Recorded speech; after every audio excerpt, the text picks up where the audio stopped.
Here we are. It is Success in the Female Entrepreneur, and I'm with someone that I'm crazy about.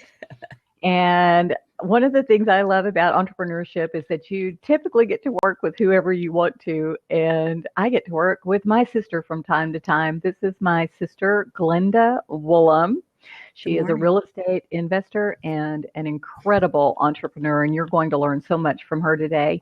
My name is Donna Woolam, and my website is donnawoolam.com. And if you want to know anything about us, just ask questions. We are here to serve you today. So, Glynda and I have a funny little story about how we have the same last name. Glynda, do you want to share that with them? Oh, well, I'll give the short version. Okay. So, many moons ago, there were a couple of brothers who came from California to Texas. And my sister happened to meet them and fall in love with the oldest one. I was 14 at the time and fell deeply in love with the youngest one, but I was invisible to him because he was 18. And you should have been invisible to him. Yeah, that's a good thing. Yeah. That's a good thing. And so the fairy tale happened, and Donna and Richard ended up getting married. And several years later, after the younger brother, Dennis, and I had separately created families and lives, we ended up back together visiting Donna and Richard. And we ended up married after that. It is legal in Texas. To marry your brother-in-law's brother? Is that to marry your sister's brother-in-law. Sister's brother-in-law? Holy cow, that's pretty scary, right? Yeah, it's intense, but it's a fun story. And it means that I get to be with my sister even when I'm with my husband's family. So that's pretty amazing. That makes it nice. Nice. It does. So, Glynda, today you have graciously decided that you would be on this episode of the Female Entrepreneur. And I hate that we only have a few letters in our title because I really want it to be Success in the Female Entrepreneur. But you run out of letters if you're going to tell people who are going to be on your broadcast. And it was really important. It's really important to me that the guests have an opportunity for their Twitter followers and their Facebook followers to share with them. So, and to know that they're on here. So, Glynda, our entrepreneurial journey has walked together and separately over the years. And you've been an entrepreneur for a lot of years, but not all of them in real estate. So talk to us a little bit about your early journey and how you got to this place of full-time real estate investing, because I know that is something that you've worked towards. So tell us a little bit about that. Well, it started when I was about 6 or 7. And I wanted some money, and I had heard about this thing called lemonade stands. And so my sister and I figured out how to do that, and we had a lemonade stand. And so that's the first one I remember. Let's make some money. I just remembered right before I came online that there was another time that in the early days, while I was still in school, that I was an entrepreneur. And that was when you would spend all of your allowance the first day you got it, and I would save mine. And I was a private lender. Yes, you were. You were. I was just thinking about that. I was a private lender when I was, 12 and 13. So that was the beginning of it. Then, I was a babysitter, which I believe that women who work at home are every much entrepreneurs and business owners as, Apple Corporation. And they don't get the recognition they deserve, but that's hard work. And so I did that. I babysat so I could stay at home with my kids. And I did that for many years. And then I entered the world of corporate America. And I became a retail worker, a worker in retail. And that's hard. So I decided, there had to be something better than this. Anyway, so I finally did go to college because I was a mother early on, and ended up getting great education at Amarillo College. That's where I got my start. And that was in media and radio. And I worked full time in radio, but also was an entrepreneur there because I had a side business where I would, for a fee, voice and write commercials for other folks. Okay. And so I've done that for the last 15, 20 years. And in the midst of, well, in media, particularly in radio, you work all the time. You work holidays. You know, back then, the computer, when I first started there, the computer model of scheduling songs and stuff wasn't available. And so someone had to be there to push those buttons 24/7. And so that was us to work our lives away. And we did that. As I worked up the ladder, it became a job that, you know, was 12 to 14 hours a day, 7 days a week. But that was the model that I had learned from my dad. You work hard, you show up early, you leave late, you give them your very best, and they reward you. But I didn't feel rewarded in corporate America. And so you presented me with an opportunity to join a company in direct sales, which sounded like the least, the job that I was the least prepared or qualified for. But I wanted out. I wanted to be my own boss. I wanted my life back. I wanted my hours. And so I said, okay, I can try this, and originally signed up to work as a fundraiser for groups and organizations, and ended up doing that for 5 years and building a team in that, learning so much about being a woman in business and you know, what's required to do good business, and kind of the shortcomings that I had in my skill sets and things like that. I learned many, many, many things. And a few years, I did that for 5 years, and then I just went back to my voice business. And eventually, when the economy went crazy, I was laid off unexpectedly from the company I had worked for 15 years. And I walked in one morning, and they said, "We can't use you anymore unless you want to work part-time." And that offended me. Because the model I had learned from my dad was work harder, work longer, show up early, stay late, and you get the rewards of that. And so I was I was devastated by that. But my husband and I had a couple of rent houses, another sign of entrepreneurship. And we knew that was a great way to plan for retirement.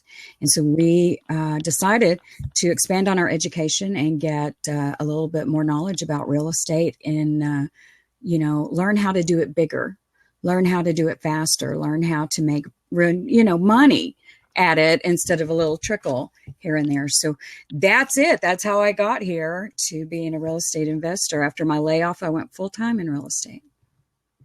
So that is a pretty interesting journey, that you follow the traditional path, like most of us do, go out there. And I think that we see more and more now, though, that entrepreneurship is actually an option.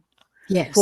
For young people, whenever they're even in high school, junior high school, those early entrepreneurship activities don't set up on a shelf somewhere else as, oh, well, that's something you do when you're a kid and you can't do anything else. They actually have become the seeds and the foundation for true income producing activities for young people. And I'm just amazed at the things that happen whenever a young person is set free to do that. But for us, and for a lot of people, that's kind of like being your own boss, something you set out there, and that's only for maybe somebody that's born into wealth, or somebody that has worked really hard and created something unique, like a software program or platform or those kind of things. So in your entrepreneurship journey, you talked a lot about Dad and his hard work. So where do you think, I mean, we're both entrepreneurs, and our brothers were entrepreneurs, are entrepreneurs.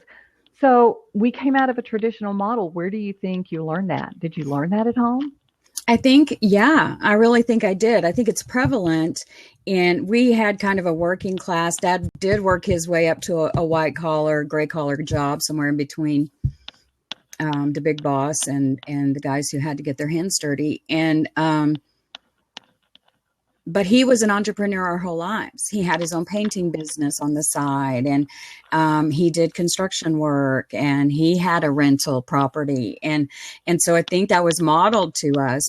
But I think if because we come from a working class background, that are upper middle class maybe, but we knew so many people that were in business for themselves. We knew our aunt had a beauty shop in her garage, and we had all kinds of family friends that were involved. Our uncle worked full time and then had a band that he worked in on the weekends. I mean, it was prevalent for people to pursue their dreams. Many times it was about making ends meet financially.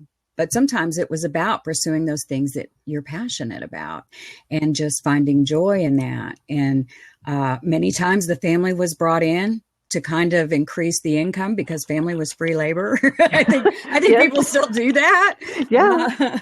And so I think, yes, we learned it at home. It was modeled to us, and we are not unique, especially in this day and time when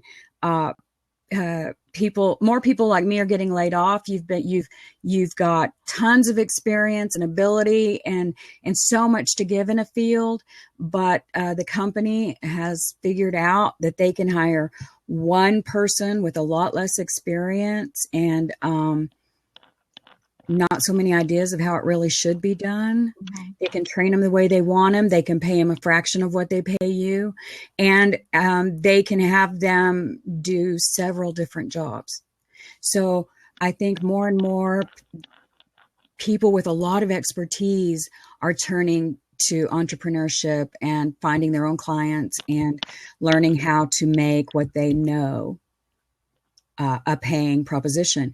I mean, we're learning as a nation to leverage our knowledge and our abilities in a way that doesn't include the original model or the working class model of our growing up years. It's a totally different model now because, young people are graduating with degrees and they're, they can go to work, but not for what they signed up for. It's not enough to live on.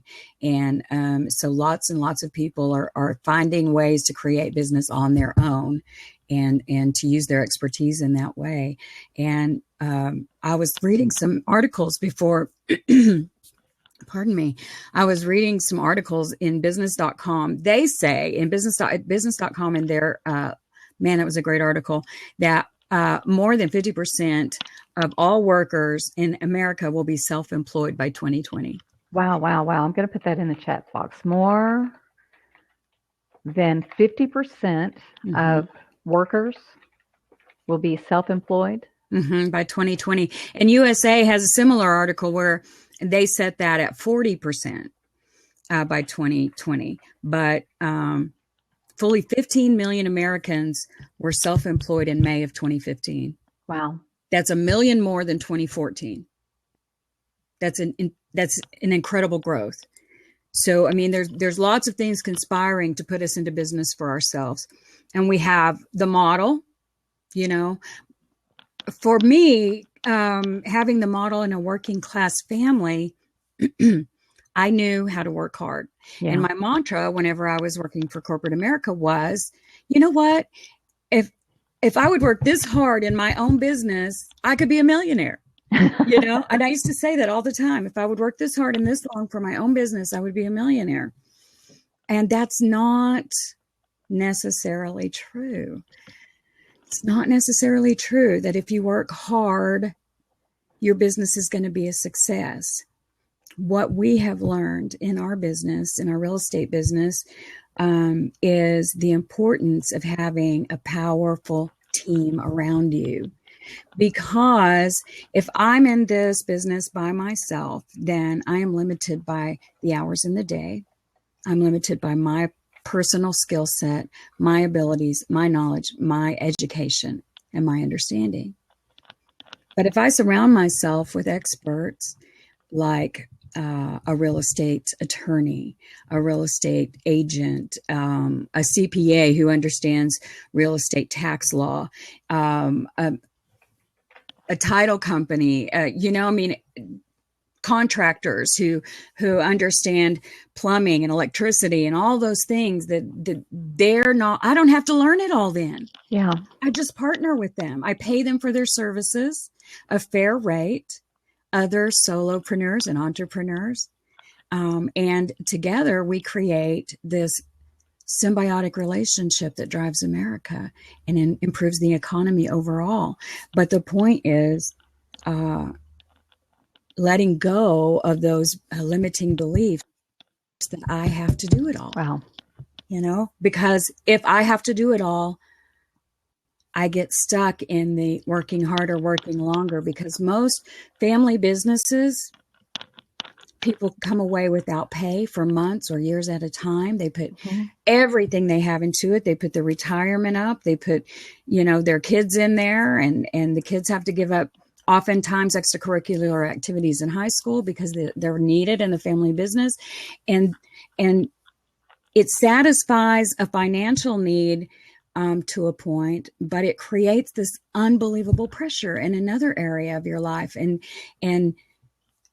you can get stuck there, and it doesn't feel like success. And it doesn't feel like it's any better than working for corporate America. It doesn't feel any better than working for someone else because you're only getting paid when you're showing up to work. If you're sick, if you want to go on vacation, there's no money coming in because you have to close the store. But if you have a team and you have systems created and placed that, for instance, for myself, we have learned that what's required to acquire a property, what to look for. So I have a system and I have guidelines of, okay, this is a property I want.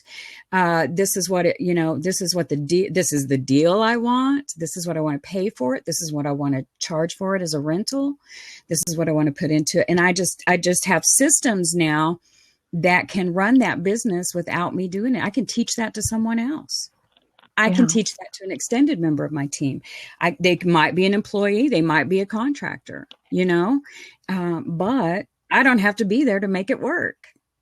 All I have to do is oversee the running of it. And when you have systems in place, whether it's accounting or, like your blogging or your social media, you can outsource that.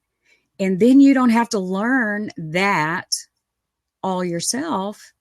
And you can concentrate on the things you're good at and the things that are your special passion and abilities and the giftings that you have. So I have a question about that, Glynda, because when you're a beginning entrepreneur and you are doing everything, solopreneurs, we do. Because you have no choice. There has to be a point in time whenever you say even though I don't have tons of information, maybe income coming in, I'll do better if I have this system in place or I hire this person. Where do you find the courage to take next step action, to put the money out there, to free up your time so you can do the things that you're best at? Wow, that is, for me, it comes from a spiritual place.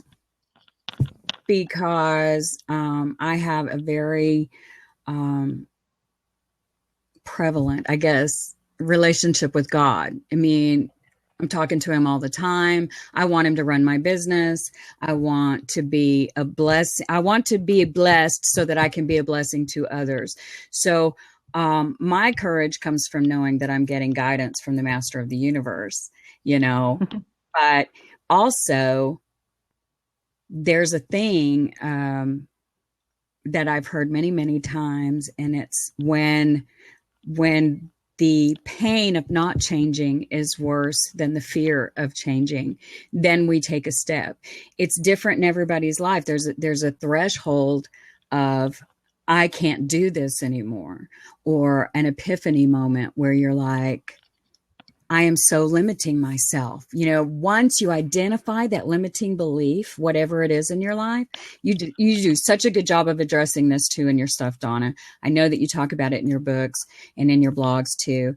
But once you figure out what your limiting belief is, it's just a matter of time before the dominoes fall and you're free from that. Because,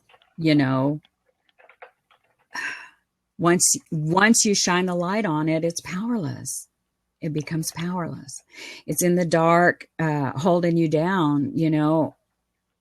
My fear is sometimes of failure and sometimes of success. What if I fail and make a fool of myself? Or what if I'm successful and I can't keep up? Oh, yeah.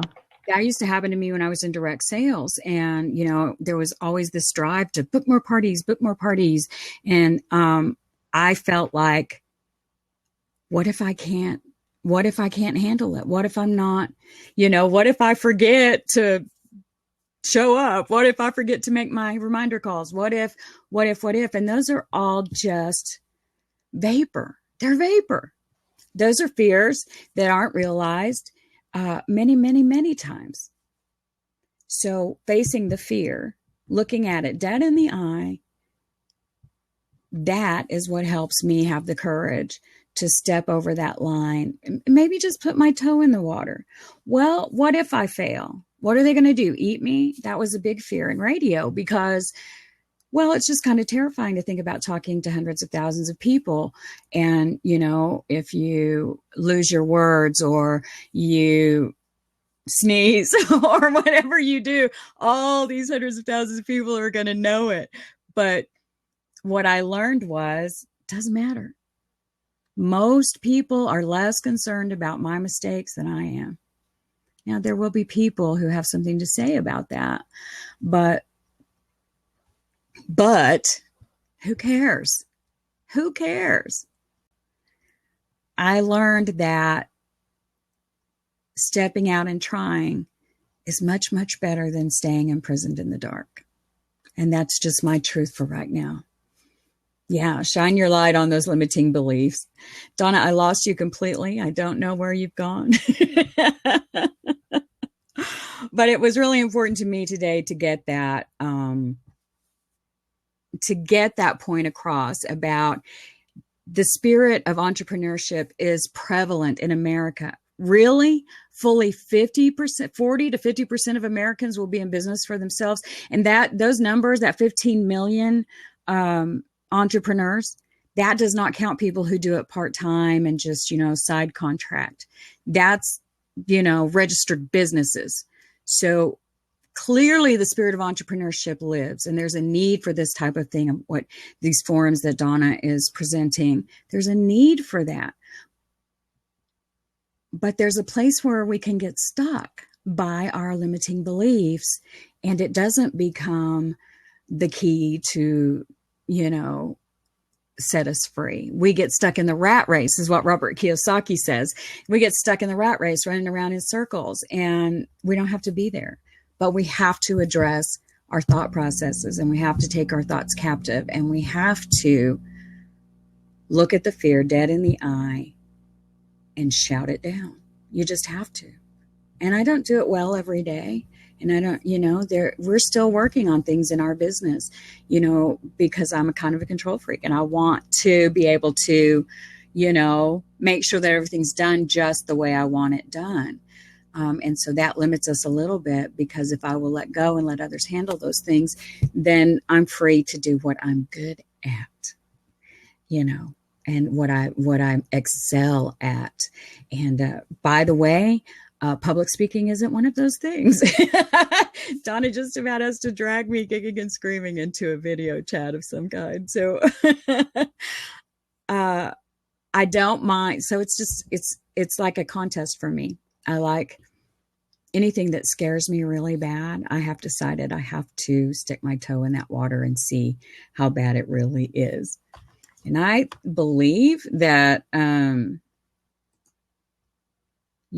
guess you guys are being able to see me well. I don't know what's happened to Donna.